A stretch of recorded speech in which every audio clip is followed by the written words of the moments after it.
합니다.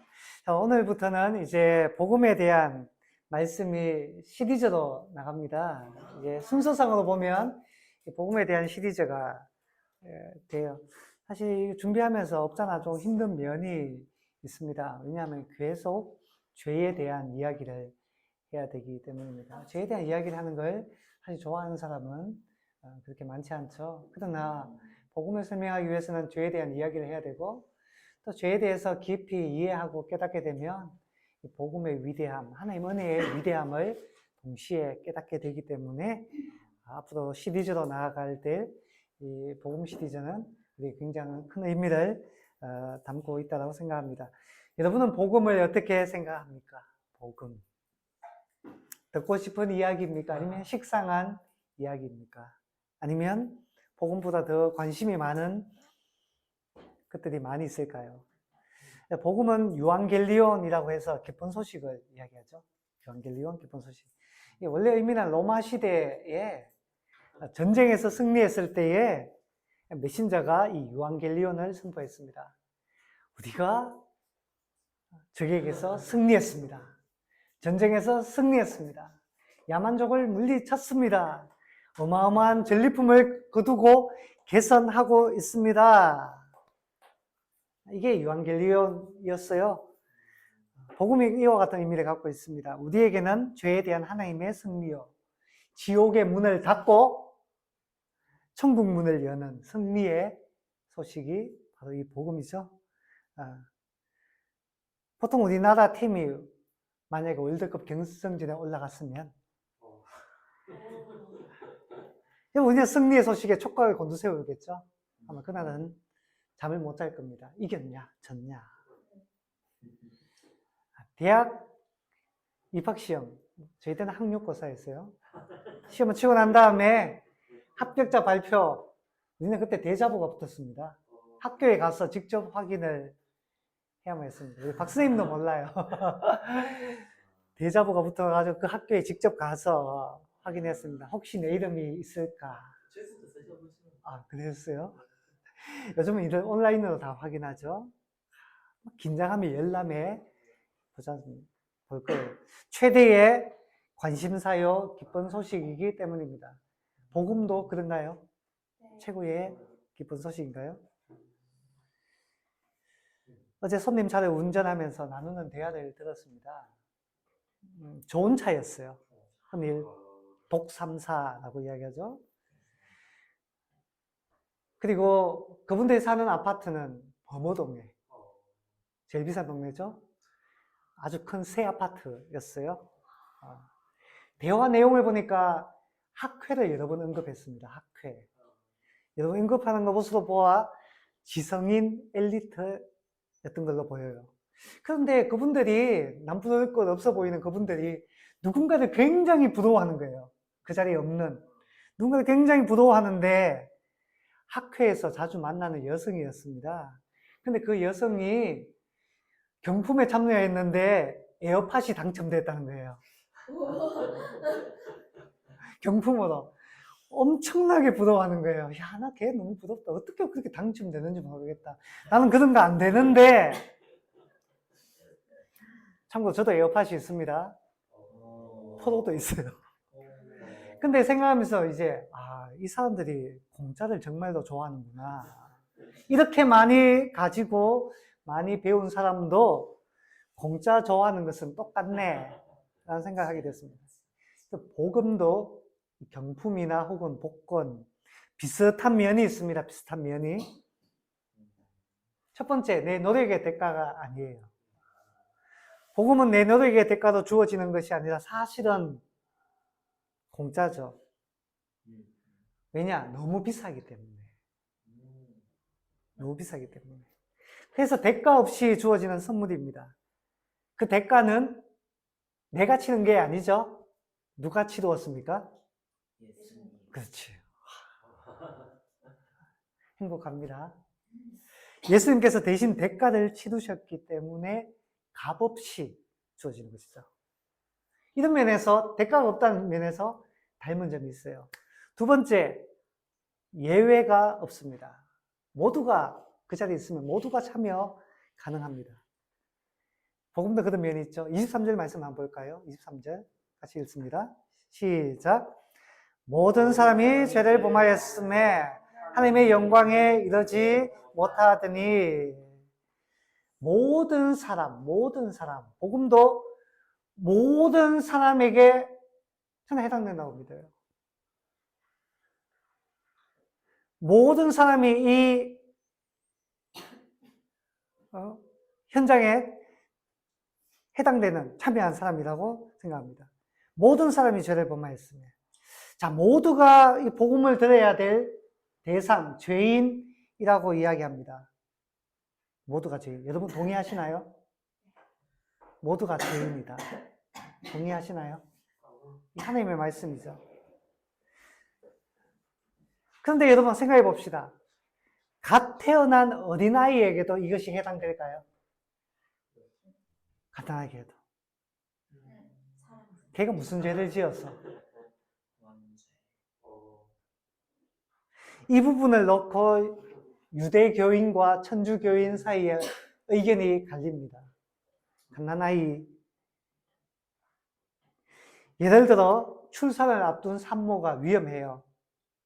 우리 윤호도 굉장히 위험하게 태어났죠. 산모와 아기 둘 다 살릴 수 있으면 좋은데 의사가 이야기해요. 미안하지만 둘 중에 한 명밖에 살릴 수가 없습니다. 수술해야 되는데 한 명밖에 못 살려요. 누구를 살려야 할까요? 여러분이라면 누구를 살려야 한다고 생각하십니까? 산모와 아기. 우리 윤호 큰일 날 뻔했다. 유대교의 랍비는 산모를 살려야 한다고 이야기합니다. 이유는 뭐냐? 엄마는 나무로 치면 뿌리와 같고 아기는 열매와 같은데 열매는 없어도 나무가 건재하지만 뿌리가 없으면 나무는 죽는다라는 거예요. 그러면 엄마를 살려야 된다. 이게 유대교의 입장, 랍비의 입장입니다. 동의하십니까? 윤호 큰일 날 뻔했다. 반면에 천주교 신부는 아기를 살려야 한다고 이야기합니다. 왜냐? 엄마는 예수 믿고 세례를 받았기 때문에 죽어도 천국 가지만 아기는 천주교의 입장입니다. 이렇게 중간에 살짝 달라요. 아기는 세례를 못 받았다는 거예요. 그러니까 천국에 못 간다는 겁니다. 엄마 천국 가니까 엄마는 죽어도 되고 아기는 살려서 세례 줘가지고 천국으로 데리고 가야 된다는 게 천주교 신부의 입장이라고 제가 들었습니다. 제가 들었어요. 사실 우리 개신교도 사실 뭐 그렇게 크게 다르진 않는데 그렇다면 뱃속에 있는 아기가 죽으면 어떻게 어디로 가느냐? 예수를 믿지 않으니까 지옥에 갈까요?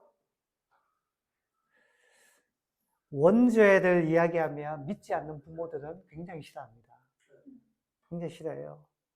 이렇게 아기가 천사 같은데. 아니, 그 천사 같은 아기들이 왜 이렇게 되었을까?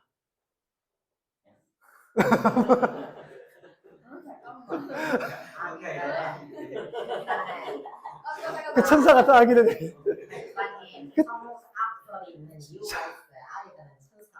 그렇게 천사 같은 아이인데, 이 아이가 죄인이라니, 믿지 않는 부모들은 너무너무 싫어합니다. 크게 반발하죠. 갓난아이가 죽으면 어떻게 될까요? 원죄를 지은 죄인임에는 틀림없습니다. 그런데 그 아이가 죽으면 어디로 가느냐? 솔직하게 말할게요. 솔직하게 저는 모르겠어요. 솔직하게 저는 모르겠습니다. 그러나 저는 하나님의 자비는 크다라고 믿습니다. 하나님은 은혜로우신 분이세요. 하나님은 우리에게 좋은 것을 주고자 하시는 분이십니다. 그리스도의 십자가는 넓고 포용적이며 하나님의 은혜는 내리는 비와 같았어. 셰익스피어가 그렇게 표현했어요. 베니스의 상인. 하나님의 은혜 내리는 비와 같았어. 사람을 가리지 않는다라고 했습니다. 물론 예수를 믿을 기회를 얻지 못한 사람의 경우에만 해당된다고 봐요, 저는. 복음을 듣고도 의도적으로 거부하는 자에게는 해당되지 않는다고 생각합니다. 그러나 우리가 기억합시다. 하나님의 은혜는 넓고 크다. 여러분, 여기서 말하는 모든 사람은 모든 인류라고 생각하시면 틀림없습니다. 로마서 1장에서 3장의 논정으로 본다면 이 모든 사람은 모든 이방인, 그리고 율법을 받았다고 자랑하는 모든 유대인들 모두 해당됩니다. 누구도 예외 없이 모든 사람이 죄인이다 라고 이야기를 하고 있는 겁니다. 그런데 여러분 생각해 봅시다.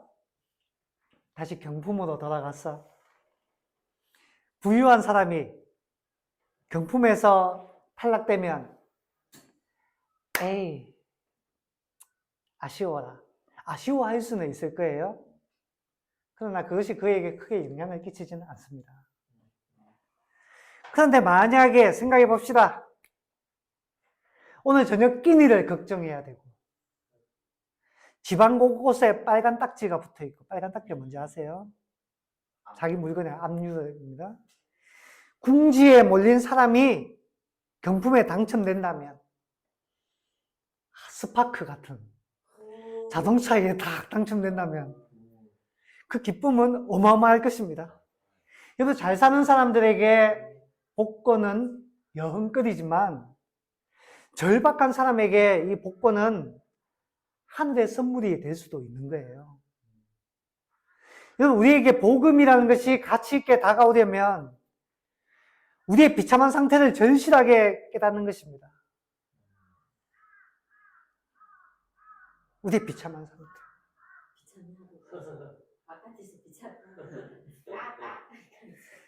사실 우리는 가장 비참한 상태였습니다. 복음은 승리의 소식이라고 했는데 사실 우리는 승리의 요건이 단 1도 없었어요. 단 1도 없었습니다. 모든 사람이 죄를 범하였으면 모두가 죄인입니다. 하나님의 나라에 들어가려면 의로워야 되는데 그렇지요. 누가 죄인을 받아주겠습니까? 누가 죄인을. 여러분, 죄인은 다만 사탄의 종로로서 할 수밖에 없습니다. 우리는 비참한 상태였어요. 칼빈은 이것을 전적 타락이라고 했습니다.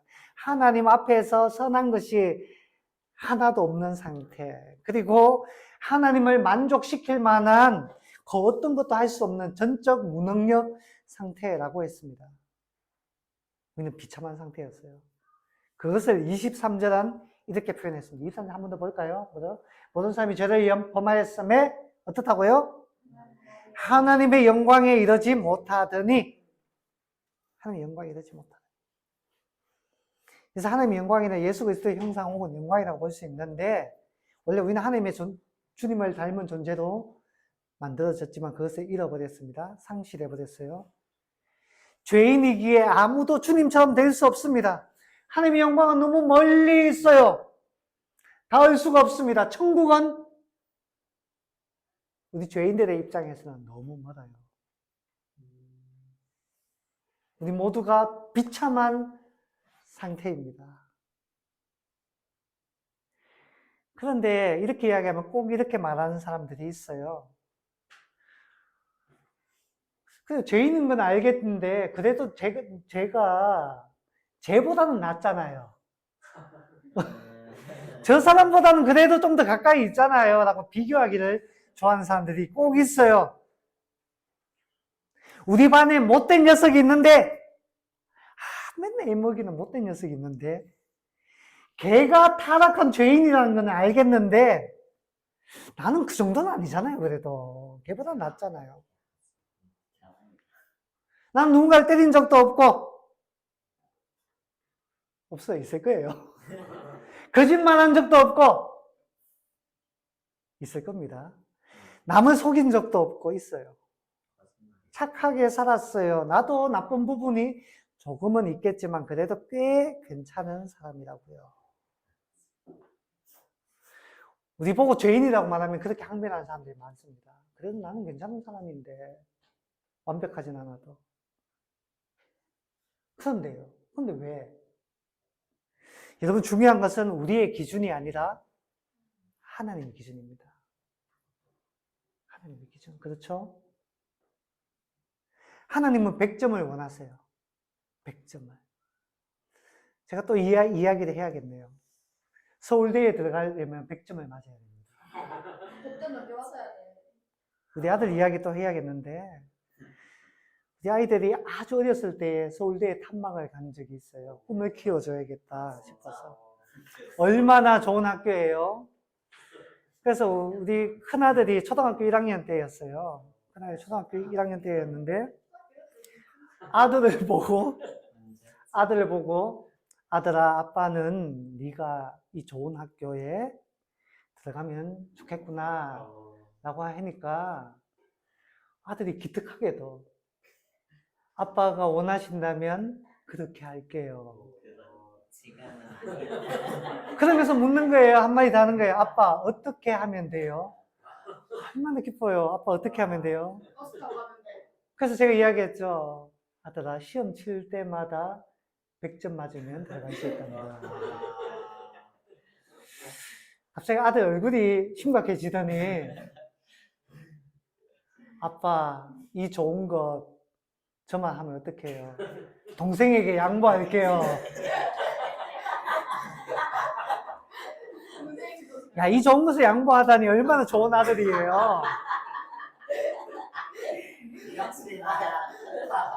문제는 동생도 양보하려고 하는데 문제는 밑에가 없어. 여러분, 서울대에 들어가려면 100점을 맞아야 합니다. 어려운 일이에요. 그런데 하나님의 나라에 들어가려면 그것보다 훨씬 훌륭한 수영 선수가 한강은 쉽게 건너갈 수 있을 거예요. 많은 도움과 지원을 받으면 독도까지 가는 경우도 있다고 이야기해요. 많은 지원을 받으면. 그러나 아무도 태평양을 건널 수는 없습니다. 우주 탐험 시대예요. 인류가 달에는 착륙을 했어요. 머지않아 화성에까지 갈지도 모르겠습니다.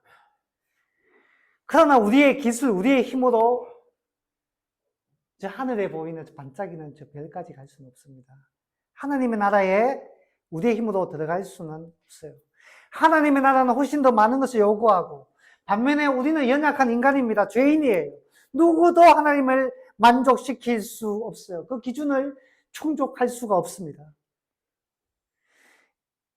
이것을 두고 헨드리 모울이라는 성직자는 이렇게 말했습니다. 창녀, 거짓말쟁이, 살인자들은 하나님의 영광에 미치지 못한다. 그렇죠? 그 다음에 중요해요. 하지만 당신도 마찬가지다.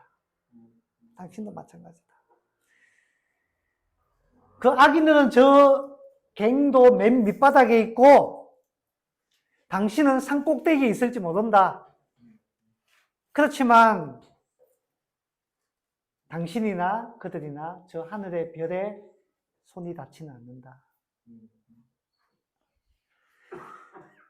저는 이 부분이 참 마음에 와닿으면서도 한편으로 가슴이 아팠어요.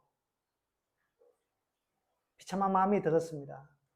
하나님의 영광에 이루고 싶은데 그 누구도 어떤 사람도 그게 닿지 않아요. 나는 더 높이 올라갈 수는 있지만 별에는 손에 닿지 않는 것처럼 결코 하나님의 영광에 이룰 수가 없습니다. 다른 사람들과 비교하는 것이 도대체 무슨 의미가 있나요? 모두가 절망적인 것은 다 똑같습니다. 이게 우리의 상태예요. 승리는 너무나 멀어요. 영광은 너무나 멉니다. 구원은 너무너무 멀어요.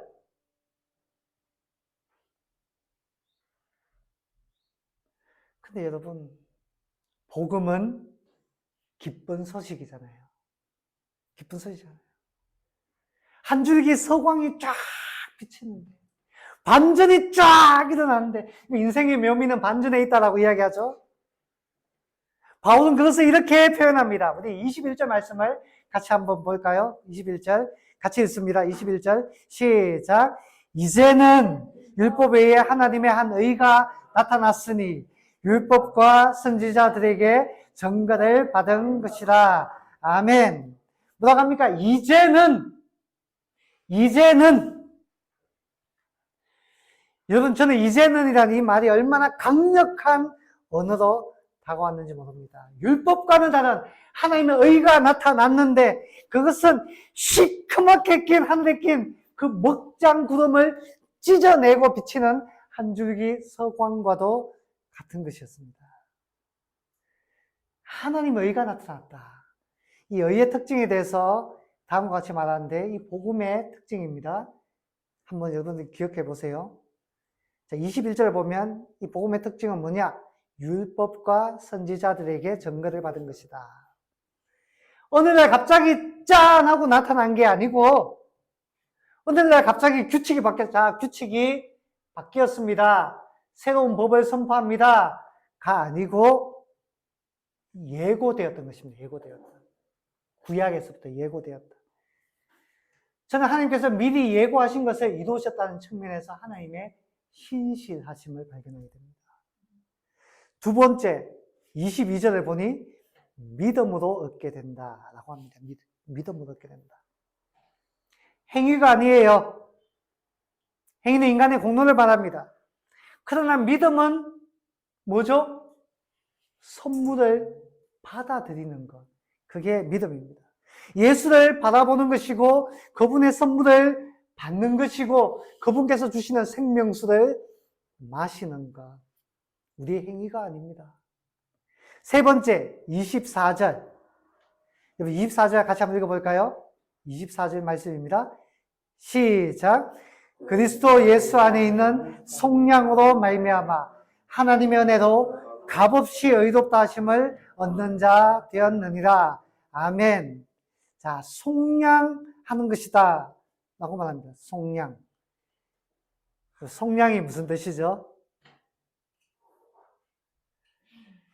값을 치른다라는 뜻입니다. 그래서 어떤 물건을 사려면 값을 치러야 돼요. 여러분, 노예로 고대시대에 전쟁에서 패배한 사람들이 노예로 팔렸어요. 노예로 팔린 자를 다시 사올 때 값을 치러야 합니다. 구약 성경에 호세아가 아내를 데려올 때가 바로 대표적이었어요.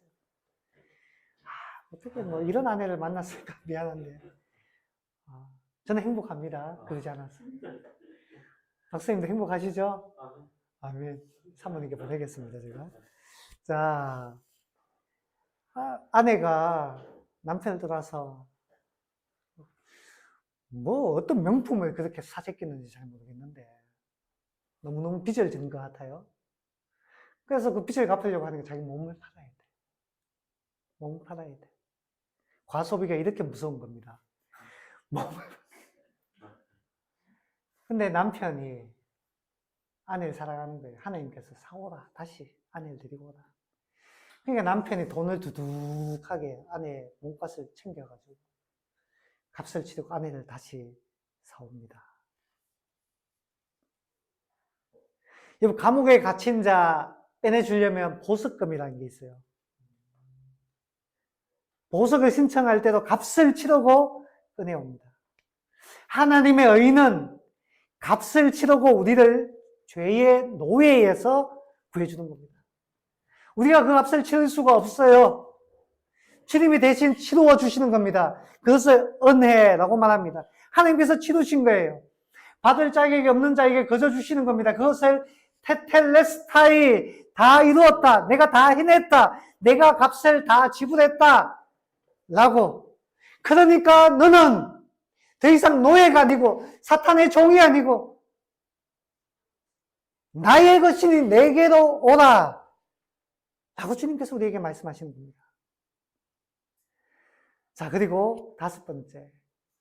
의롭다 하심을 얻는 것입니다. 이것을 칭의라고 하죠. 칭의. 제가 전에도 이야기한 적이 있는데 여러분, 사람들이 칭의와 사면을 구분 못하는 경우가 많이 있습니다. 사면은 뭔가요? 죄를 면해주는 거잖아요. 죄를 면해주는. 자, 더 이상 당신은 죄인이 아닙니다. 감옥이 당신을 가두지 않습니다. 자유의 몸이 되었습니다.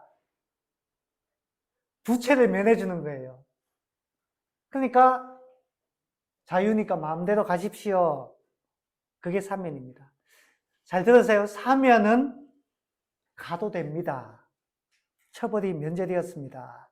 라고 보내주는 거예요. 근데 칭의는 다릅니다. 칭의는 가도 됩니다가 아니고 뭐요? 칭의는 와도 됩니다입니다. 이것도 굉장히 큰 차이예요. 와도 된다. 너는 내 품에 안겨도 된다. 너는 내 식탁에 앉아도 된다. 오라. 칭의라는 것은 용납하는 것이고 받아들이는 것이며 함께하는 것입니다. 하나님은 우리를 보내는 것이 아니라 받아들여 주십니다. 당신의 가족이 되게 하십니다. 당신과 같은 식탁에 앉게 하십니다. 우리는 여기에 왔으면 좋겠어요. 마치 어린 양에게 꼴을 먹여주는 것처럼 하나님의 풍성한 양식으로 우리를 먹여주신다라는 거예요. 이것이 하나님의 의입니다. 하나님의 의. 이게 복음이에요. 이게 복음. 자, 그렇다면 하나님은 어떤 방법으로 이와 같은 일들을 이루셨을까요? 대가를 대신 치르셨다고 했잖아요. 어떤 방법으로? 십자가예요.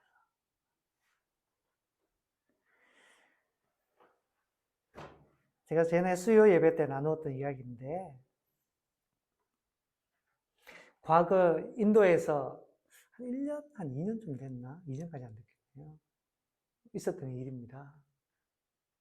기차역에서 있었던 일이에요.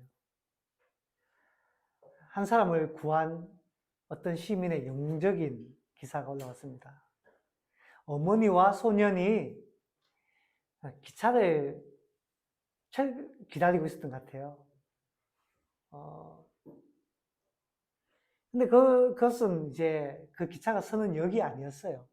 기차가 이제 통과해서 지나가는 그런 역이었는데. 엄마와 소년이 있는데 소년이 미안한데 좀 장난치다가 철길에 떨어져 버린 거야.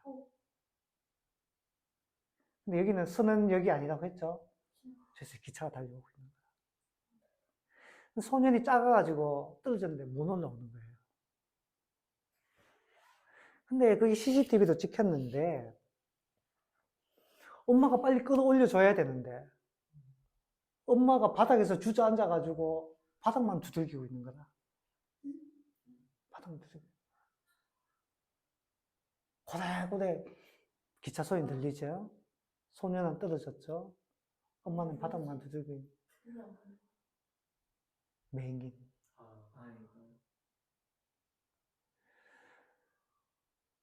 근데 그 CCTV에 갑자기 한 사람이 번개처럼 달려오는 장면이 있습니다.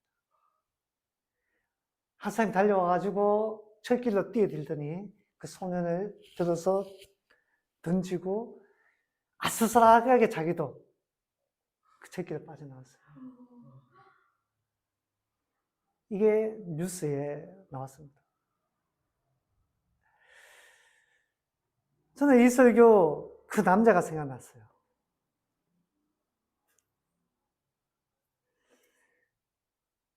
철길에 떨어진 소년은 어찌 보면 우리와 닮았는 것 같아요. 어떻게 보면. 앞이 보이지 않아서 애처롭게 손짓하는, 바닥만 두들기고 있는 어머니의 모습은 우리 힘으로는 구원을 이룰 수가 없는 우리 인간의 연약함을 떠올리게 되었습니다. 그리고 등장한 한 남자. 저는 생각해 봤어요. 제가 이 남자였다면 어떻게 했을까? 철길로 뛰어들 수 있었을까? 저 같았으면 안전한 장소에서 소년아 내 손을 잡아라고 안전한 장소에서 그냥 손을 잡고 끄집어 올리지 않았을까? 나는 그 남자처럼 철길로 뛰어들 수 있었을까? 사실 예수님의 사랑, 구원을 나타내는 그림들이 많이 있어요. 대표적인 그림들이 그겁니다. 주님께서 우리 손을 잡고 끌어올려주는. 그는 복음을 잘 설명한다라고 생각하는데 완벽하진 않다라고 생각해요. 주님은 물 밖에서 우리의 손을 잡아서 끌어올리지 않습니다. 주님은 저 하늘 위에서 내 손을 잡아. 내 손 잡아. 그 손을 잡고 끌어올리지 않으세요. 주님은 저 철길 속으로 뛰어든 남자처럼 주님 우리 삶으로 뛰어 들어오셨습니다. 주님은 손을 잡고 일으키는 게 아니고 내 어깨를 밟고 올라가. 내 어깨를 밟고 올라가. 그게 주님께서 행하신 성육신이요 십자가 사랑입니다. 여러분, 기독교를 표현하는 여러 용어들이 있습니다. 사랑의 종교, 생명의 종교 다 맞는 말입니다. 그런데 하강의 종교라는 말이 있어요. 하나님께서 내려오셨다라는 겁니다. 우리의 자리로. 여러분, 세상의 모든 종교는 이야기합니다. 상성에 대해서 이야기합니다. 그래서 로마 신화도 마찬가지예요. 상성에 대해서 이야기해요. 불교도 마찬가지입니다. 너의 힘으로 신을 찾아라. 신께 나아가라. 올라가라, 올라가라 라고 말합니다. 하지만 성경은 그렇게 말하지 않아요. 여러분, 우리는 올라갈 수가 없습니다. 왜냐? 전적으로 타락한, 전적으로 무능한 죄인이기 때문에 우리가 어떻게 올라갑니까? 그러니까 하나님께서 내려오신 겁니다. 하강하신 거예요. 우리 스스로는 돌다리를 건널 수가 없어요. 우리 스스로는 밧줄을 타고 올라갈 수가 없습니다. 우리 힘으로는 사다리 올라갈 수 없어요. 주님께서 나를 딛고 나를 밟고 올라가라. 그래서 그 하늘 보좌를 던지시고 이 땅에 내려오신 겁니다. 성육신 하신 거예요. 십자가에 달리신 것입니다. 그리고 우리 사도신경에는 빠져있지만 엄부에까지 내려가셨어요. 왜? 우리를 사랑하기 때문에. 죽어가는 우리를 내버려 둘 수 없어서 주님께서 풍덩 뛰어 드신 것입니다. 자기의 생명을 대가로.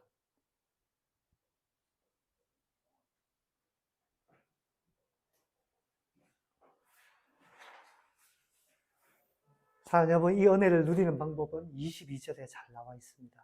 곧 예수 그리스도를 믿음으로 말미암아. 믿음이란 무엇입니까? 믿음이란 내 힘으로 무언가를 하는 게 아니고 하나님의 은혜를 주님 감사합니다 하고 받는 거예요. 죽음의 구덩텅이에서 우리를 살리시는 주님께 우리 자신을 맡기는 겁니다. 주님 어깨를 밟고 딛고 올라가는 거예요.